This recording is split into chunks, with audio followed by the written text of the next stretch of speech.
Monsieur le Président de l'Assemblée nationale,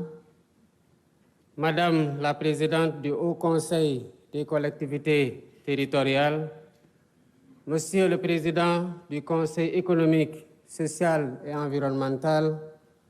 Madame la Présidente du Haut Conseil du dialogue social,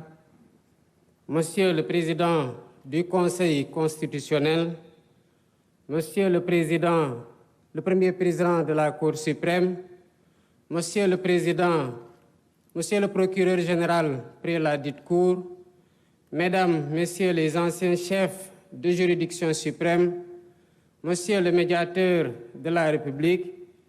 Messieurs les officiers généraux, Monsieur le Président de l'Union des magistrats du Sénégal, Monsieur le bâtonnier de l'Ordre des avocats, Mesdames, Messieurs les membres de la communauté universitaire, Mesdames, Messieurs les officiers ministériels et auxiliaires de justice, Mesdames, Messieurs les leaders de partis, coalitions de partis politiques et candidats à la dernière élection présidentielle, Mesdames, Messieurs les représentants des autorités coutumières, religieuses, du patronat, des centrales syndicales, Mesdames, Messieurs, chers invités, en votre rang, titre et qualité. Je tiens tout d'abord à exprimer ma profonde gratitude à chacun d'entre vous pour avoir répondu favorablement à notre invitation à l'occasion de cette journée nationale du dialogue. Cette cérémonie qui nous rassemble s'inscrit harmonieusement dans nos vieilles traditions socio-culturelles de dialogue que nous perpétuons au sein de nos familles et de nos communautés. Fidèle à cet héritage de longue date,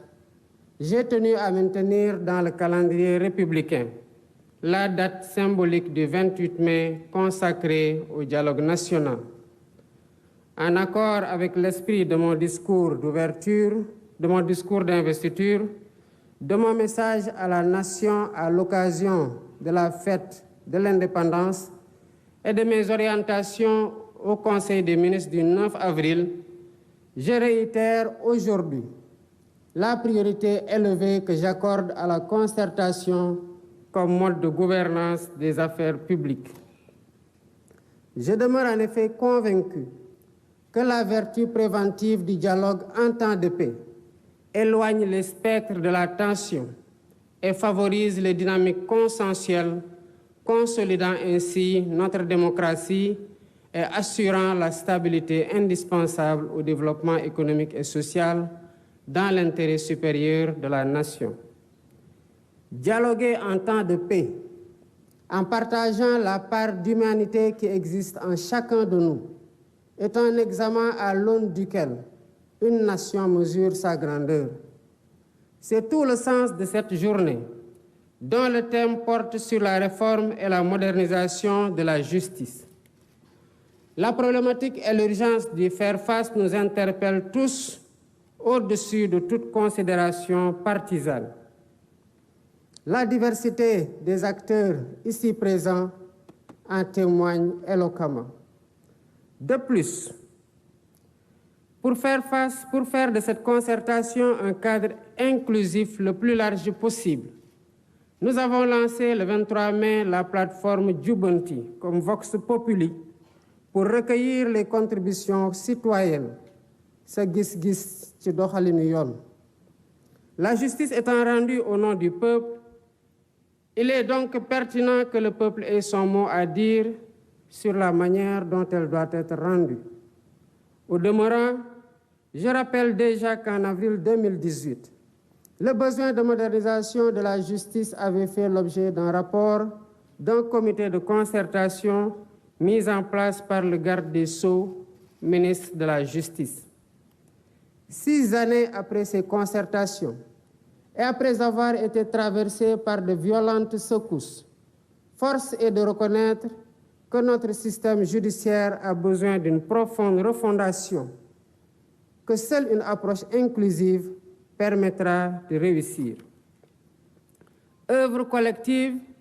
démarche participative et exercice de co-construction. Voilà le triptyque qui doit guider notre action. Sous ce rapport, je voudrais particulièrement insister sur le fait que nous n'ouvrons donc pas ici un procès en inquisition pour désigner un ou des coupables à jeter aux orties. Il est plutôt question de tenir un débat lucide et serein,